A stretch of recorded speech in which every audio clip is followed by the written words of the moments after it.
He spent his whole time at uni playing this game, he's told. This man has spent 17 years battling to save his children from an incredibly rare genetic disease and find a reliable and approved treatment. And eventually he did, in the form of an unusual product, Weed Killer. Nick Ciro's sons have what's called black bone disease, formerly known as alkaptonuria, or AKU for short. So AKU is an ultra-rare genetic disease. It affects roughly 1 person in 500,000, and it's due to a mutation in a gene, which means that patients can't break down a certain acid. That accumulates in cartilage and bone and goes black, which is why it's called black bone disease. And over the years, that leads to severe joint deterioration, spinal problems, heart problems, and intense pain.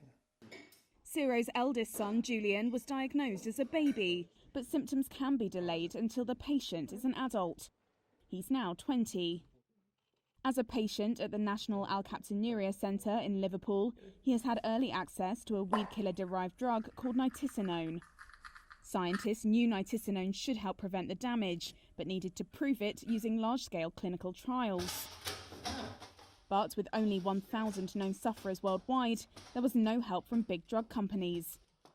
So, 10 years ago, Ciro gave up his job to concentrate on the campaign. He's raised millions of pounds. The research did prove nitisinone works, not only stopping symptoms developing, but even reversing some of the damage done. It has now been licensed by the European Medicines Agency. And for the last 3 years, while taking nitisinone, Julian has been symptom-free.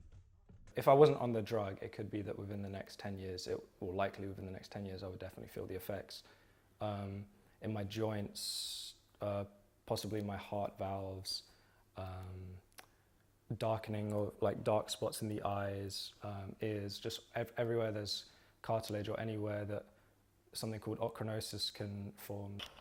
The AKU Society now plan to raise funding for a gene therapy treatment, which could eventually mean just one injection would cure the condition for good.